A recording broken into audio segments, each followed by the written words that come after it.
저는 앞으로 9주 동안 최고의 정원사이신 하나님을 여러분에게 소개하려고 합니다. 그리고 하나님께서 우리의 삶을 가꾸셔서 어떠한 열매를 맺게 하시는지 말씀을 통해서 살펴보려고 합니다. 오늘 말씀은 서론과 같아요. 인트로와 같습니다. 앞으로 시리즈 설교의 인트로와 같은 말씀이에요. 그래서 오늘 주제의 말씀이 이사야서 58장 11절이고 갈라디아서 5장 22절 23절의 말씀입니다. 그래서 설교의 제목을 그렇게 적었어요. 하나님의 정원. 하나님이 정원사가 되어 주셔서 정원인 우리 개인 성도님 개인과 또 여러분의 가정과 또 우리 교회 공동체와 뿐만 아니라 우리 사회와 민족과 나라와 심지어 이 세상을 잘 가꾸시면 좋겠다. 그래서 우리 안에 어떤 열매가 맺어지는가? 성령의 열매입니다. 성령의 열매. 근데 그 열매가 그냥 뜨문뜨문 맺히는 게 아니라 정말 풍성한 열매로 맺혀지는 것. 그것을 우리가 기대하면서 이번 9주 동안에 진행되는 이 설교를 말씀을 여러분 기대하시고 소망하시기 바랍니다. 하나님은 어떤 분이시냐? 광야와 사막조차도 동사로 만드시는 그런 분이에요. 예. 그래서 저는 하나님은 최고의 정원사다 그런 생각이 듭니다. 여러분 한번 정원을 한번 생각해 보시기 바랍니다. 두 가지 정원이 있어요. 아름답게 정원사가 매일매일마다 꽃을 심고 나무를 가꾸고 그래서 누가 보더라도 와 너무나도 좋다 그렇게 느껴진 아름다운 정원을 한번 상상해 보시고 전혀 정원사가 가꾸지 않아서 그냥 잡초들만 무성한 그러한 들판이나 그러한 광야 같은 것을 한번 생각해 보시기 바랍니다. 아마 여러분들은 다 그럴 거예요. 아름다운 정원에 한번 가보고 싶다.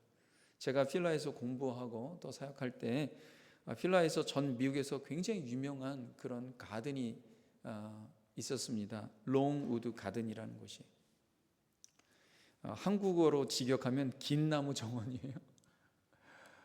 롱우드 가든.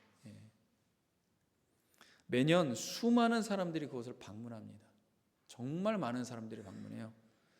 그냥 프리가 아닙니다. 비싼 돈을 주고 방문해야 되는 곳인데 거기에 딱 들어가는 순간부터 내가 정말 이 많은 돈을 내고 들어가는 것이 전혀 아깝지 않을 정도로 너무나 잘 꾸며진 정원이에요. 그곳에 가면 정말 평생에 보지 못했던 희귀하고 진귀한 그런 꽃들과 나무들도 있습니다. 얼마나 아름다운지 몰라요. 그래서 이 정원에 가게 되면 지나가면요, 정말 이 유럽에 가면은 왕의 그 궁전에 정원들이 있잖아요.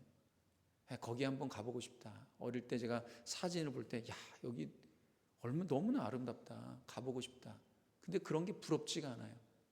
정말 왕의 정원처럼 그 정원이 너무나도 크고 너무나도 아름다워서 그냥 거기 있고 싶어요. 그러니까 정원사가 매일매일마다 얼마나 정성껏 그 꽃들과 나무들을 다듬고 꾸몄는지를 알 수 있어요. 그러니까 비싼 입장료가요 전혀 아깝지가 않아요. 먼 곳인데도 꼭 가보고 싶어요. 그래서 매년마다 가보고 싶은 그런 마음이 들 정도로 매번 가도 매번 감탄하고 너무나 좋다 그런 생각이 듭니다. 철 따라서 그 꽃들이 다양하게 열리고 참 너무나 좋은 그런 경험을 하였습니다. 근데 최초의 또 최고의 정원사는 저는 하나님이라고 생각합니다. 하나님은 어떤 분이냐? 아무것도 없는 것, 아무것도 없어요. 무에서, 라틴어로 엑스 니힐로라고 그러죠. 무에서 유로, 말씀으로 세상을 창조하셨어요. 실은 정원사가 가꾸는 이런 정말 유명한 가든에 보면요, 정원사는 있는 꽃을 심어 가꾸는 거 아닙니까? 하나님은 그 꽃과 나무들을 다 그냥 창조하셨어요. 그거 다 하나님의 작품이에요. 하나님께서 그렇게 세상을 아름답게 창조하신 다음에 사람들이 거할 곳을 또 특별히 만드셨어요. 그곳이 어디냐? 에덴입니다. 에덴 동산이에요. 아담과 하와를 하나님의 형상으로 만드시고 에덴 동산 특별히 더 아름답게 유토피아라고 파라다이스라고 하죠. 에덴, 정말 천국과 같은 그런 곳을 하나님 만드시고 사람이 그곳에 살도록 하셨습니다.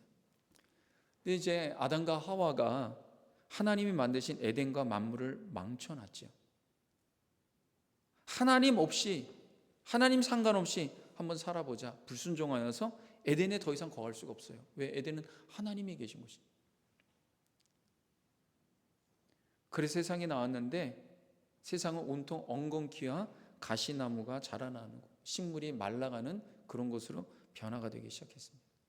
아무리 애를 쓰고 노력해도 에덴에 있을 만큼의 그런 풍성한 열매를 맺을 수가 없는 거예요. 그런 세상을 하나님 보시면서 안타까워하시고 그 세상을 다시 회복시키길 원하시고, 특별히 세상을 회복시키는데 가장 중요한 게 뭐예요?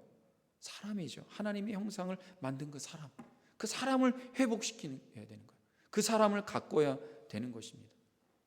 그래서 성경은 다 하나님께서 사람을 다시 가꾸시고 다듬으시고 만드시고 변화시켜서 회복시키는 그런 이야기들로 가득 차 있습니다. 오늘 본문의 말씀에 보면 이사야 선지자가 이렇게 이야기합니다. 58장 11절에 보면 하나님은 메마른 광야를 물된 동산과 같이 만드시는 분이다. 그러한 놀라운 정운사라는 것을 소개합니다. 우리 한번 다 같이 한번 읽어보도록 하겠습니다. 시작. 여호와가 너를 항상 인도하여 메마른 곳에서도 내 영혼을 만족하게 하며 내 뼈를 견고하게 하리니 너는 물된 동산 같겠고 물이 끊어지지 아니하는 샘 같을 것이라. 아멘. 메마른 곳에서도 영혼이 만족을 하며 하나님을 찬양하며 물된 동산 같은 샘물이 끊어지지 않는 그런 축복된 인생을 살게 하시는 분, 그분이 하나님이라는 거예요. 여러분, 이게 얼마나 놀랍습니까? 아담과 하와를 하나님의 형상으로 만드시고 하나님이 가장 아름답게 꾸민 에덴에서도 이들은 만족이 없었어요. 그런데 광야와 같은 곳에, 메마른 곳에서도 하나님을 만나니까, 하나님이 다듬으시고 하나님 회복시키니까 영혼의 만족이 일어나는 거예요. 이게 진짜 행복이에요. 저는 그래서 이번 설교시를 통하여서 여러분에게 이런 기대, 정말 물된 동산 같고 끊어지지 않는 샘과 같은 그러한 복된 역사, 그런 기대가 임하길 바랍니다. 우리의 삶과 가정과 교회와 사회와 나라와 세상이 하나님이 가꾸시는 아름다운 정원이 돼요. 하나님이 가꾸실 때는 사막도 문제가 안 돼요. 광야도 문제가 안 돼요. 그것이 물된 동산이 되는 거예요. 사막에 호수가 생기고 강이 흐르고 나무가 자라나고 풍성한 열매를 맺게 되는 것입니다. 하나님은 만물을 만드신 능력만이 아니라 실은 하나님 더 큰 능력이 있어요. 그 뭐냐? 사람을 변화시키는 거. 메마르고 죽어가는 사람을 살리고 회복시키고 다듬으셔서 그들이 하나님을 위하여 하나님의 뜻 가운데에서 하나님이 기뻐하시는 놀란 사람들을 변화시키는 탁월한 능력을 갖고 계십니다. 그분이 하나님이에요. 그래서 광야와 같은 사람을 아름다운 정오와 같은 축복된 인생으로 바꾸시는 분이, 그분이 하나님이에요. 그런 이야기가 다 성경에 있어요. 하나님은 75세 노인인 이 아브라함, 여러분 75세 노인, 지금 은퇴가 몇 살입니까? 70세잖아요. 그 은퇴 70세를 되기 전에도요, 10년 전서부터 은퇴하겠다. 요즘에는요 40세가 돼도 은퇴하겠다. 제가 청년 누군가를 만났는데요, 목사님 저 은퇴하고 싶어요. 그래요. 아니 지금 그런 얘기하면 어떡하냐고. 지금 한참 일해야 될 텐데. 그러니까 와이프가, 목사님, 제 남편은 계속 은퇴만 생각해요. 지금 그러면 안 되지. 한참 일을. 그만큼 세상이 척박한 거예요. 그만큼 힘든 거예요. 30대도 중반도 은퇴하고 싶은 세상. 세상이 얼마나 힘들면. 여러분 75세 노인 된 이 당시 때 아브라함이요, 미래 소망이 있겠습니까? 그냥 좀만 건강하고 그냥 이대로 살다가 가야지. 자녀도 없는데. 근데 하나님께서요 75세의 노인 이 아브라함에게 새로운 비전과 꿈과 소망을 주십니다. 내가 너에게 약속의 땅을 주겠다. 내가 너로 자녀가 없지만 민족을 주고 그 민족이 나라가 되어서 이 약속의 땅에서 거하여 세계 열방 가운데 하나님의 영광을 선포하는 거룩한 제사장 나라로 만들겠다. 하나님이 아브라함의 미래의 소망 갖게 하십니다. 여러분, 야곱은 어떤 사람입니까? 자기만 하는 너무나도 이기적인 사람이에요. 형 것을 마구 빼앗아 갖고 자기가 축복받으려고 하는, 나만 축복받으려고 하는 그러한 이기적인 야곱을 하나님이 바꾸십니다. 민족의 아버지가 되고 축복의 통로로 바꾸십니다. 젊은 요셉, 혹독한 훈련을 거칩니다. 나중에 어떻게 됩니까? 가정과 세상을 구원하는 국무총리로 만드세요. 그 17살 때부터 광야와 같은 감옥 생활을 하는 거예요. 근데 하나님은 그를 놀랍게 쓰십니다. 40세에 열정과 힘과 권력에 도취된 모세, 자기 힘으로 뭔가 한번 이뤄보겠다고 했지만 80세에 하나님이 부르세요. 아무것도 없는 정말 양만치고 이제는 미디안 광야에서 40년 동안 말을 안 하니까 말도 잊어버린 이 모세에게 민족을 이끄는 영도자로 세우십니다. 목동에 불과했던 다윗을 훈련시키셔서 이스라엘 백성으로 믿음의 길을 인도하는 그런 왕으로 삼으십니다. 여러분, 이들의 공통점이 있어요. 뭔가요? 이들의 인생의 어느 시점에서는요, 굉장히 긴 동안 메마른 광야와 같은 시절이 있었어요. 하지만 하나님께서 그들의 인생을 다듬으시고 가꾸십니다. 하나님께서 놀랍게 인도하셔서 그들의 인생이 축복된 정오와 같은 그러한 인생으로 변화가 됩니다. 왜요? 하나님 만나기 때문에. 하나님이 다듬으시고 하나님이 가꾸시기 때문에. 여러분, 우리의 나이가 문제가 아니에요. 우리가 가지고 있는 어떤 능력이 문제가 아니에요. 하나님을 만나느냐 하나님 만나지 않느냐, 그게 중요한 거예요. 하나님이 다듬으시고 하나님이 가꾸시면 하나님께서 놀랍게 쓰시는 그런 사람이 되는 것입니다. 오늘 말씀에 보면 여호와가 너를 항상 인도하여 메마른 곳에서도 내 영혼을 만족하게 하며, 이렇게 되어 있습니다.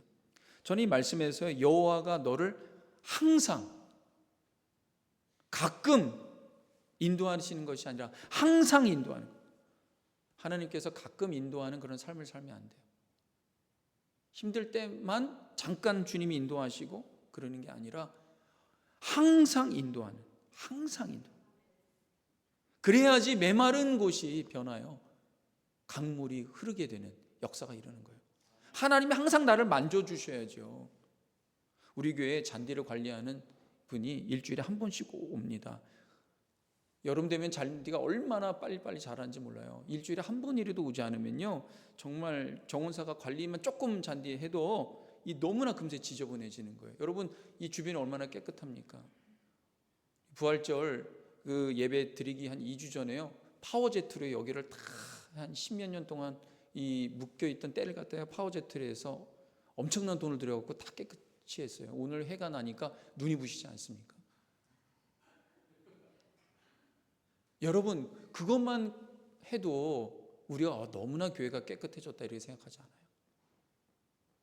가끔 했는데도 그러잖아요. 근데 매일매일마다 청소하고 매일매일마다 다듬고 하나님께서 우리 삶을 매일매일마다 다루시고 인도하신다면 우리 삶이 어떻겠습니까?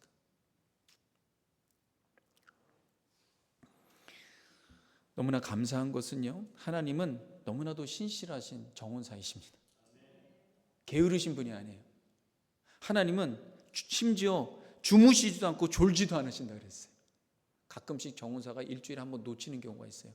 그러면 여기 이만큼, 낙엽이 그냥 이만큼 떨어져 갖고요, 낙엽이 가을 되면은요 여기에 잔뜩 있습니다.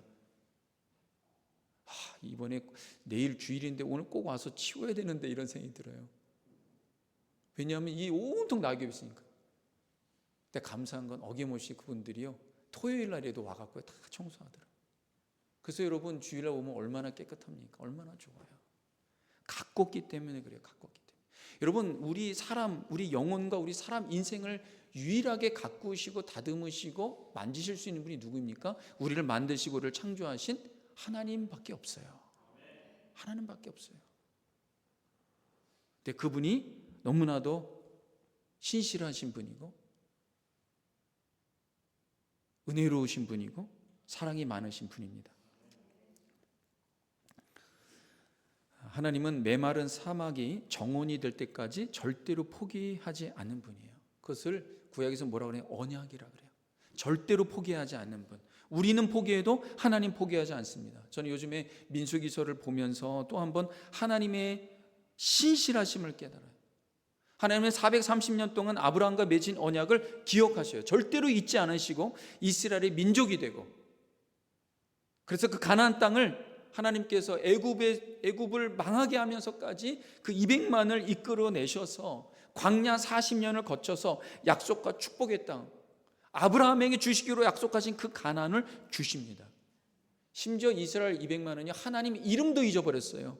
모세도 하나님 앞에 가서 당신이 누구입니까? 이스라엘 백성들이 누구의 신에게 내가 부름받아서 왔다고 질문한다면 나는 누구라고 대답합니까? 당신 누구입니까? 그때 하나님께서 나는 야훼 하나님이다. I am who I am. 나는 스스로 있는 자다. 하나님께서 자기 이름을 모세에게 밝히십니다.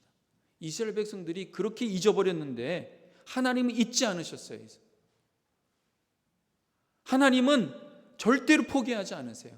여러분의 인생이 정말 축복된 인생이 되고 언약을 받아 누리는 인생이 되고 하나님의 나라가 임하고 에덴의 역사가 회복될 때까지 하나님 포기하지 않으세요. 그것을 어디서 할 수 있냐면 하나님의 독생자 예수님, 영원 전서부터 항상 함께 하셨던 독생자 예수님, 하나님의 아들, 그분을 이 세상에 보내셔서 이 세상 모두가 다 거부하고 하나님, 나 하나님 구원 안 받겠습니다. 하나님 사랑 난 모릅니다. 내 멋대로 살겠습니다.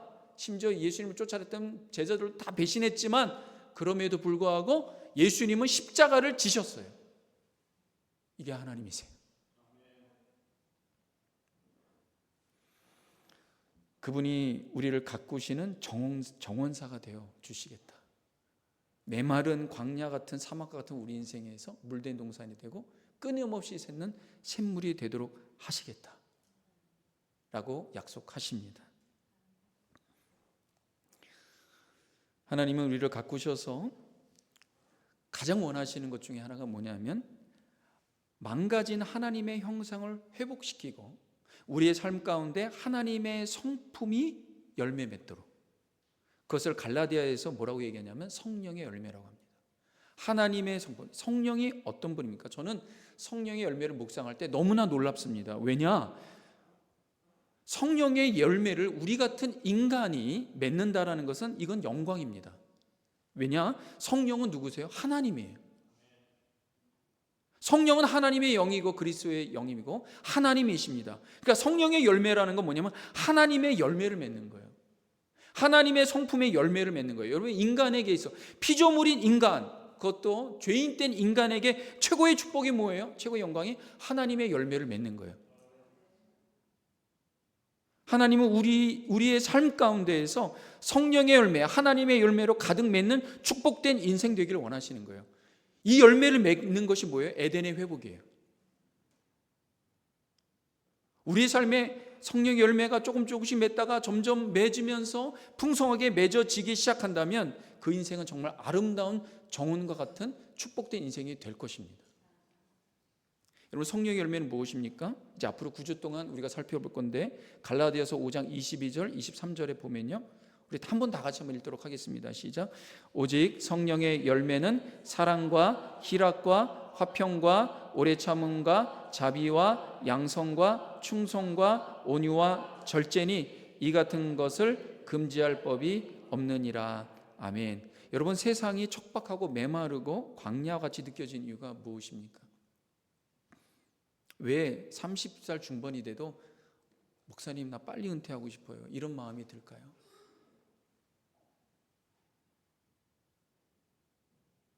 왜 그렇게 치열하게, 특히 이 동부에서는 그렇게 살아갑니까?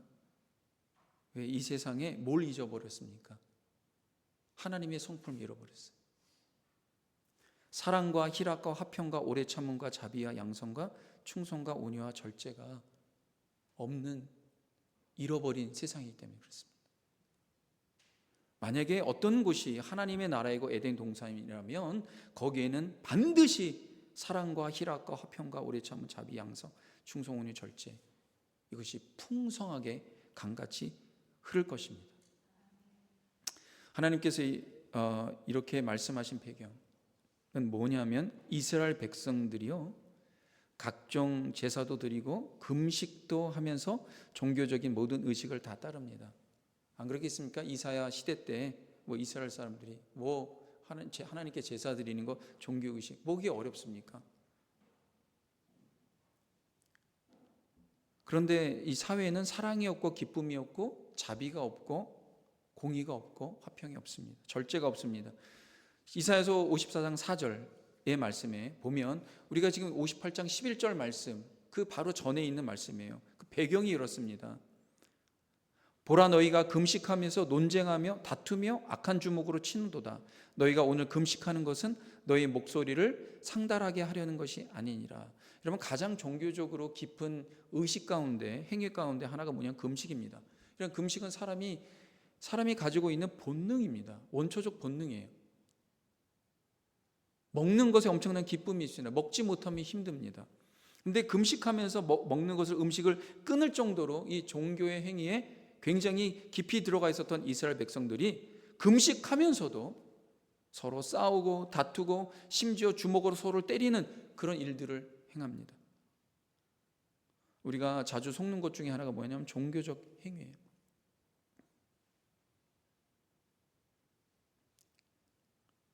오늘 기도 가운데 대표 기도 가운데 그런 기도를 하시더라고요. 종교적 경전 이런 얘기를 하더라고요. 그렇습니다. 우리가 주의해야 되는 것들이 그거예요. 금식하면 그 사람은 거룩한 사람으로 보입니다. 하지만 중요한 게 뭐예요?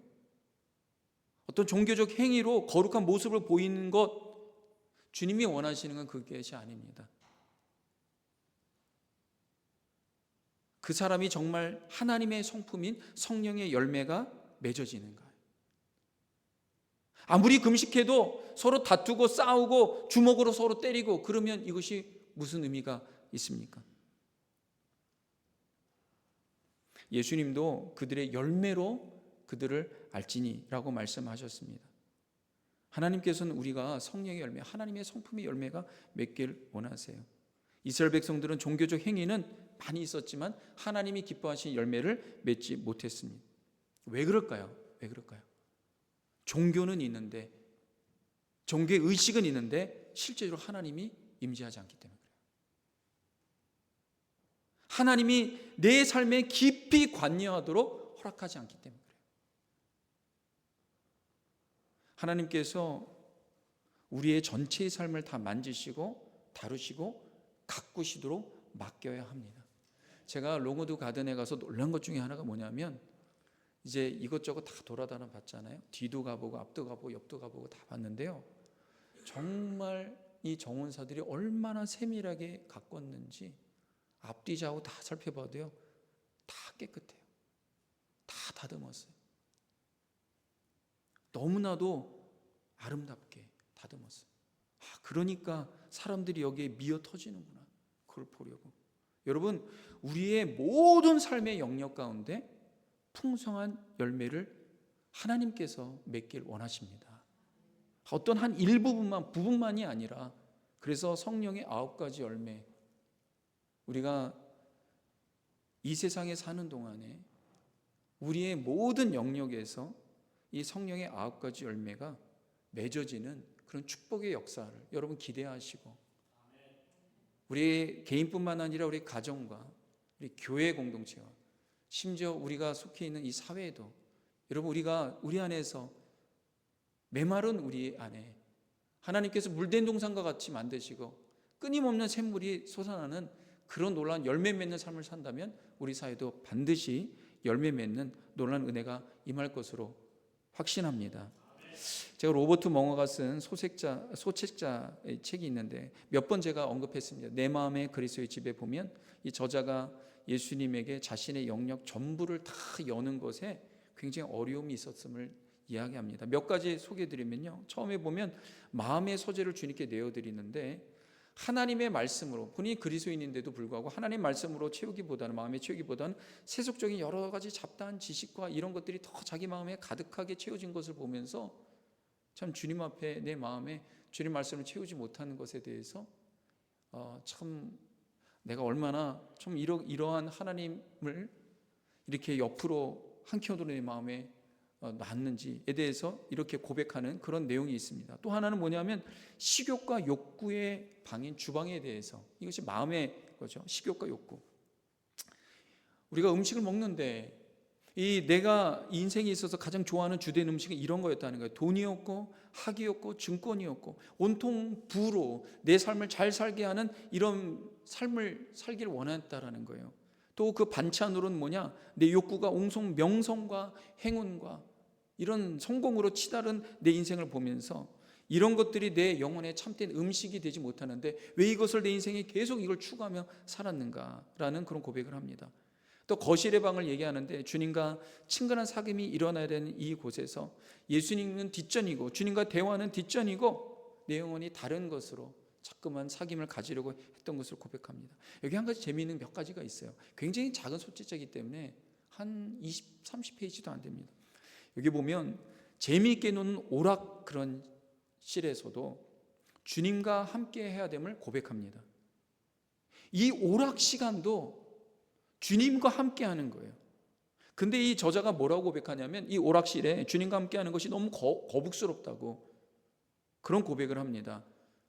그래서 오락 시간에 주님이 함께하면 즐겁지 않다는 거예요. 주님은 내가 하는 내 프라이빗한 이 오락 시간에는 주님 저기 좀 멀찍이 가세요. 주님은요 교회에서 내가 성경 공부하거나 기도하는 시간에만 나와 함께 하시고 나만의 오락 시간에는 주님 오시지 않으면 좋겠습니다. 그렇게 고백합니다. 이 멍어라는 사람. 솔직한 거죠. 솔직한 거죠. 근데 저자가 이런 사실을 깨닫습니다. 어떤 사실을 깨닫냐면 예수님은 나의 친구라고 하고 주님은 나의 친구라고 하고 친밀하다고 하는데 주님이 기뻐하시지 않는 것을 뻔히 알면서도 기꺼이 그것을 하기 위해 고의적으로 그분을 나의 교제권 밖으로 몰아냈는데 도저히 나 같은 게 무슨 그리스도의 친구란 말인가. 그런 고백한 것이 너무 부끄럽다는 거예요. 그러면서 자신이 얼마나 모든 영역에서 주님께 내어드리지 못한 자신의 이 연약함을 인정하면서 잘못을 인정하면서 이런 고백을 합니다. 주님, 저는 교훈을 하나 깨달았습니다. 저는 당신 없이는 행복한 시간을 보낼 수 없습니다. 앞으로는 모든 일을 함께 하도록 하겠습니다. 여러분, 에덴이 망가진 이유가 뭔지 아세요? 하나님 없는 영역을 만들려고 한 거예요. 아담과 하와. 하나님 없는 영역을 많이 만들면 만들수록 우리의 영혼은 병들기 시작합니다.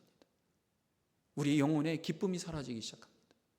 우리 영혼에 샘물과 같이 흘렀던 것들이 점점 단절되기 시작합니다. 주님께서 내 모든 영역을 다 다루셔서 아름답게 가꾸시도록 내어주어야 됩니다. 그래서 이번 말씀 시리즈가 그런 거예요. 모든 9가지 영역에서 내가 하나님께 내어드리지 못한 영역이 무엇인가, 그것을 주님 만져 달라고 그렇게 고백하고 소망하는 그런 시간이 되어야 되는 것입니다. 여기 보면 여호와가 너를 항상 인도하여 메마른 곳에서도 내 영혼을 만족하게 하사. 여러분, 만족이 무엇입니까? 만족. 어떤 분이 그러더라고요. 목사님, 정말 만족이 있습니까? 라고 얘기해요. 근데 이 저자가 뭐라고 합니까? 하나님이 인도하시는 곳에든 메마른 곳에서도 만족함이 있다는 거예요. 영혼이. 만족이 무엇입니까? 부족함이 없다는 거예요. 다윗이 시편 23편에 그렇게 고백합니다. 여호와는 나의 목자시니 내게 부족함이 없으리라. 내게 부족함이 없으리라. 다윗이 일개 목동이지만 하나님이 양인 나를 인도하시는 목자이시기 때문에 내가 비록 사망의 음침한 골짜기로 다닐지라도 해를 두려워하지 않을 것은 주님이 나와 함께 하십니다. 내가 주님이면 됩니다. 주님 때문에 내가 부족함이 없습니다. 여러분, 그런 고백하는 거예요. 여러분께 질문합니다. 여러분 인생에서 예수님이면 됩니까? 예수님이면 됩니까? 다른 것들이 좀 부족해도 예수님이면 족할 수 있는 것, 여러분, 그곳이 하나님의 나라입니다. 바울이 감옥에서 그런 고백을 해요. 만족이라는 것을 이렇게 고백하는, 빌립보서에 보면 자족하는 일체의 비결을 배웠다. 바울은 감옥에 있지만 기쁨으로 빌립보 교회 교인들의 편지를 씁니다. 능력 주시는 자 안에서 내가 이 모든 상황을 이길 수 있는 기쁨과 능력을 갖게 되었다. 그런 고백합니다. 여러분, 감옥이라는 것이 어때요? 사막보다도 더 메마른 환경입니다. 척박합니다. 근데 하나님께서 바울의 영혼을 만족시킵니다. 예수님 때문에. 비록 감옥에 있지만 영혼이 물된 동산 같은 거예요. 예수님 안에서 참된 기쁨을 경험합니다. 예수님이면 족합니다.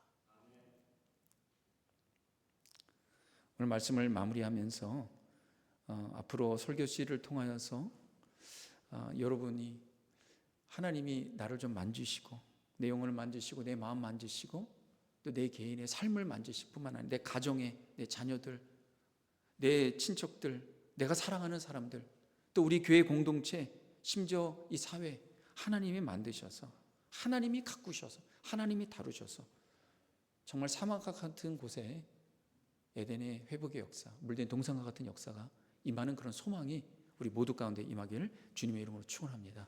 기도하겠습니다. 하나님 감사합니다.